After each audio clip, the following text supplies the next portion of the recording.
But after that, it's fine. Yes. The Congregational Church in Bristol. I think those are the only two. In 75. I just happened to be in place to help pick the spot, but the fact of the matter is it's been going on for a really long time, and wouldn't have happened without Dave Weed and Sagamore and Sachem and the people who donated the money to make this all happen. And so I'm going to pass this on over to Dave, and Dave's going to talk about how we came to this point. Thank you, Sherry. Really nice of every one of you to show up here today. I guess you didn't need an excuse to get outdoors on a nice day like this, but this certainly is a good one. I'm Dave Weed. I was a clinical psychologist in Massachusetts for 33 years, and then retired and decided to look around my house over in Warren. And 4 years ago in May, an excavator showed up, and the next thing I know, they're reburying the Massasoit. Okay, Usamiquan, who was all of the tribes, all the way out to Plymouth, all the way up to the Charles River, and even out on the islands. Yes. So I thought, well, this must be important if they're going to all the trouble of reburying somebody after 400 years, right? So I began looking into it and discovered that there was someone in Barrington named Helen Jader who had come up with the idea of developing a Soames heritage area. You're familiar with the Blackstone heritage area? That ends in East Providence. Why not extend it down here to Bristol? Because there's more history that went on from 1620 to what Slater Mills about 1757 or something of that sort. That they missed. They missed all this history of what took place here. And because this is such an important place in terms of that transition from indigenous population who have been here for 10,000 years or more to colonial occupation that we're all familiar with today, it all happened right here. So Helen and I began to put our heads together in terms of what we could do, and one of the things we first thought about was getting some historical markers. Because people don't know their own history, we need to find ways of teaching them that. And one of the first markers that we went for was one here at Mount Hope Farm that you'll see shortly, that celebrates the history of the people who were rightfully here far longer than any Europeans. Okay, I sometimes, if you want to make a comparison, how many of you been up to the seat at Mount Hope here? I know it might have been years ago because it's been closed lately. However, one way of thinking of the importance of that location is to think about the Acropolis in Athens. Okay, a large stone outcropping in the middle of today's city, but that was used, that only went back 3,000 years, okay? Think about this going back at least 7,000, 8,000, who knows how long, but far longer than places like the Acropolis. And we all know about that, right? But who knows about Mount Hope, okay? This is what we need to teach people, what it is and who is here. And we're going to hear from the Sagamore and the Sachem shortly, who might have a word or two to say about the people who are here all along.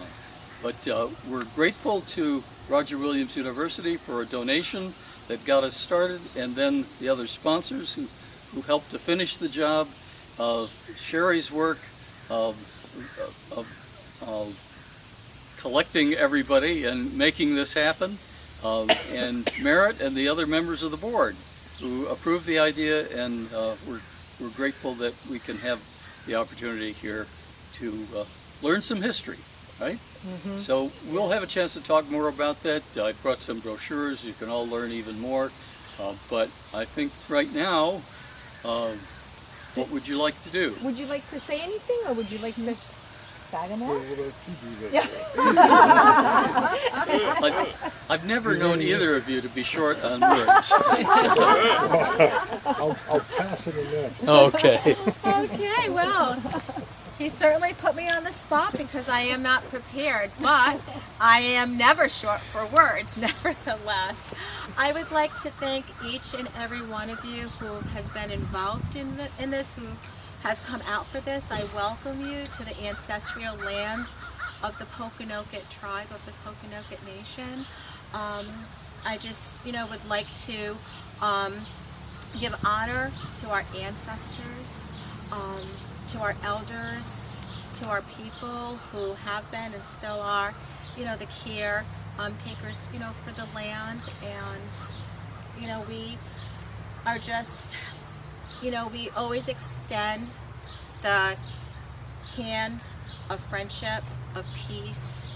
We believe in walking, in balance and in harmony with everything and everyone. And I thank you, and we are just so honored and so pleased to have this here. And I don't know, I'm excited to see it.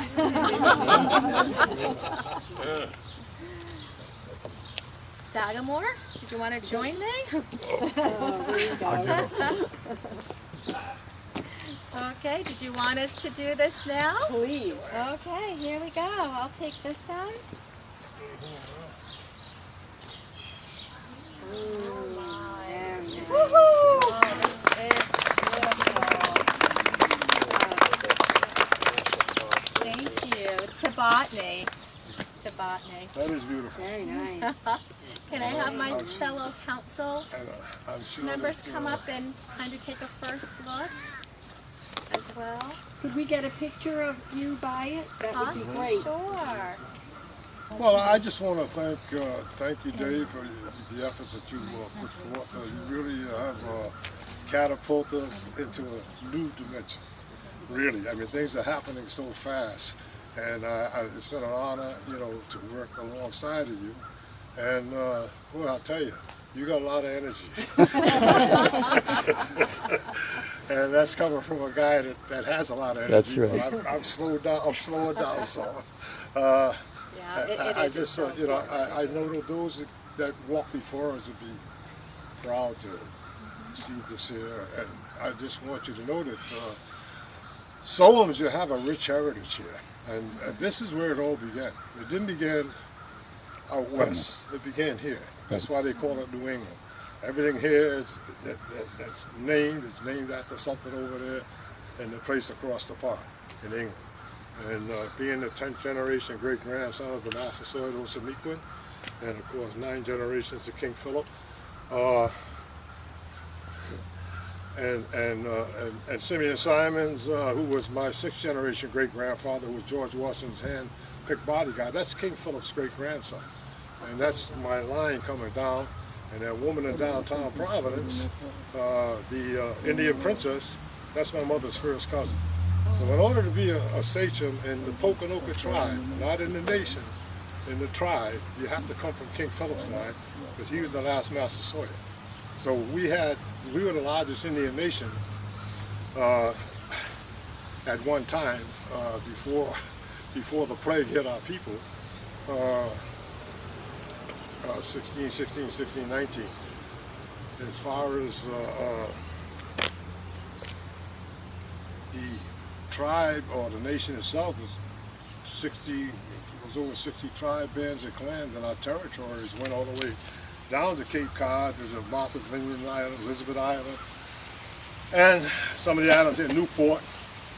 Actually, one time, Canonicus, or Jamestown, would belong to the Pokanokas also. But this was something that the Massasoit had to give up in order to provide protection for his people. He needed protection from the warlike tribes after the plague hit our people, because we went from a tribe of over 3,000 warriors to under 300 warriors.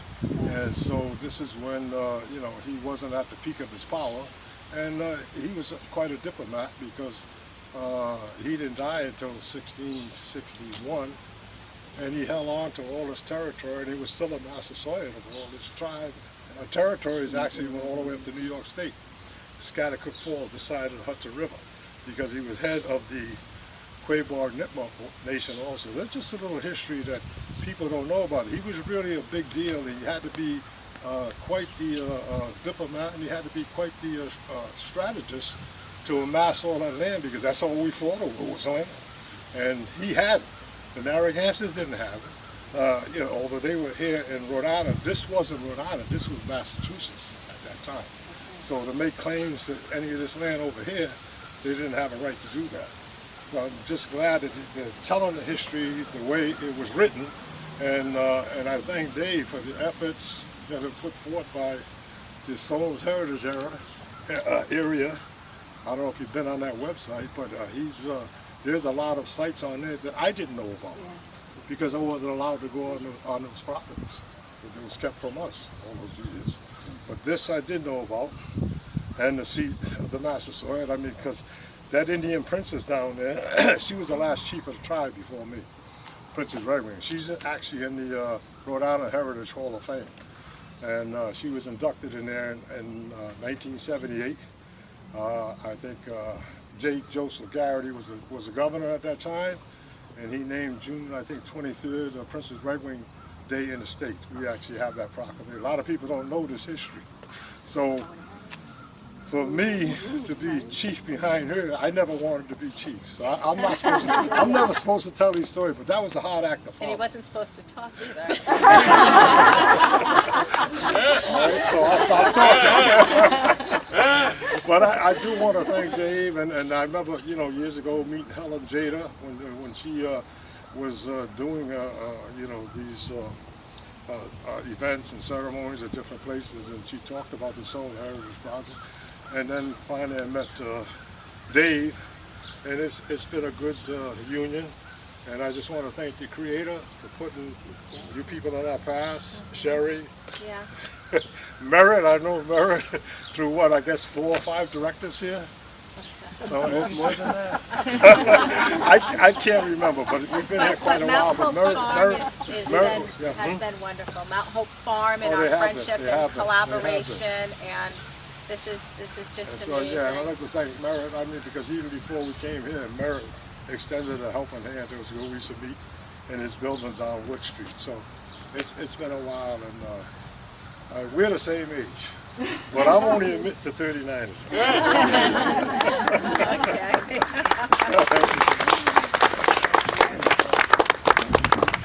All right. I can wait. Ready? 3, 2, 1.